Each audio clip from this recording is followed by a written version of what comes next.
What's up, guys? We got Superman number 21. Let's get going on with this comic. This is going to be a date night. Warning, I have not read Superman for a while, so I'm jumping in with you guys. So I'm just going to hit the comic book for what it is. I'm not going to give any backstory because I don't really know what happened in Absolute Power. So let's get going on this. This is going to be done by Joshua Williams, which is doing a great job. Save the date. We got Doomsday at the bottom. So Doomsday is going to be this bad guy that we don't really see too much. But we have Lois. She's Superwoman now. I don't know how that happened. Her and Supergirl are fighting, but Lois needs to get going into space because she has a date with Superman.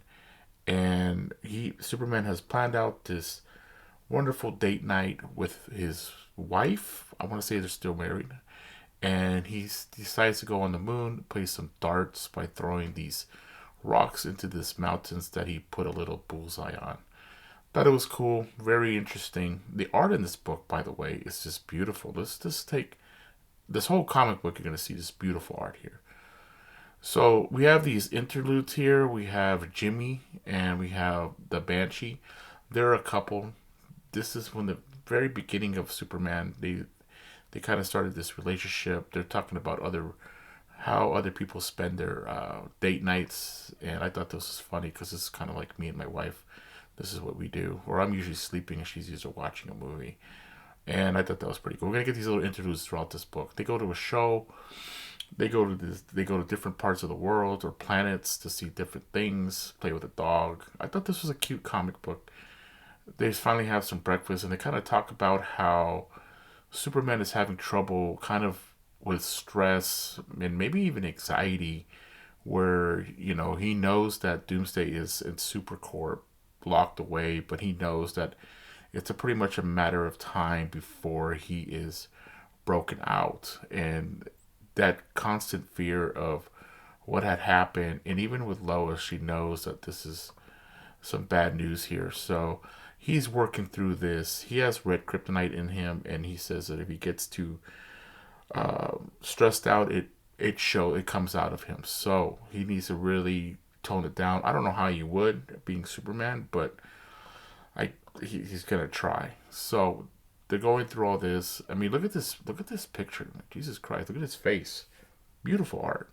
And she's just worried about her husband. And we have something happens on this planet where there's a war going on. I guess right down the mountain, we have this character. She wants them to go help them with this war. People are dying. They need to start. They need their help, so they go out and they help this woman. We have a little interlude here, and it just shows a little break from the story. I like how they did this, by the way.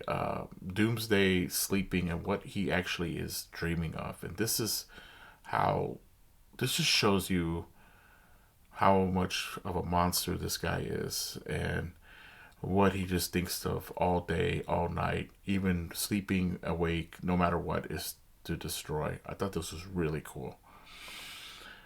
We go into this war that's being fought. They you know, they're trying to find a way to stop this fighting, maybe a truce of some kind, and in about 20 minutes they stop the fight. I don't understand how they stopped the entire army this big in a couple minutes, but they found a way to. Lois has found a way to have a compromise between the two, where one is invading the other because they need medical, whatever, some kind of medicine is grown on their side, and they have found a way to have a trade agreement. So they stopped the war on that. So kudos on them. We have Lex here.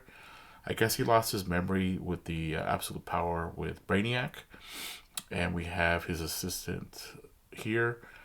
Maybe a little romance here, so he's not Lex as he usually is. He's kind of just like a nice guy, funny, and he likes her, and it's maybe something will come from that. I'm interested in that. They go to Smallville for some breakfast burritos, the best in the world, I guess that's what they're saying. And I like this part because they end the date not as Superman and Superwoman, but as Clark and Lois Lane. This was nice. I really enjoyed this. This is saying that even though we can go anywhere we want, we have all these powers and we have all this responsibility, I feel more relaxed just being with you as a normal, like we used to be before everything got crazy. I really enjoyed this. This is really cool. This being a Superman book, there's going to be some problems. We have Supergirl yelling for them to come. They're coming in quick, guns blazing, not sure what's happening. And what they find is this invasion of this different world, different army from another planet coming here, and they want Doomsday. Doomsday had gone to their place and destroyed it.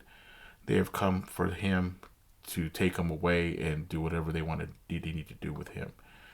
These guys are called the Aftermath. We're gonna see right here.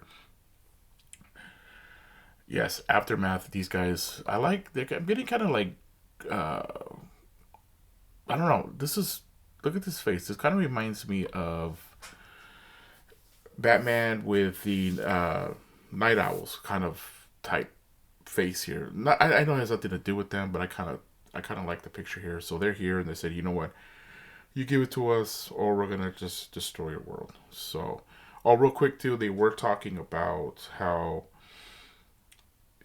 Superman and I guess this guy named the Trapper.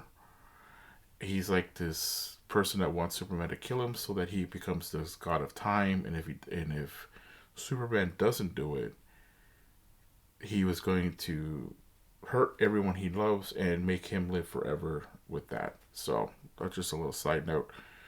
Anyhow, that's pretty much the book. I liked it. I enjoyed it.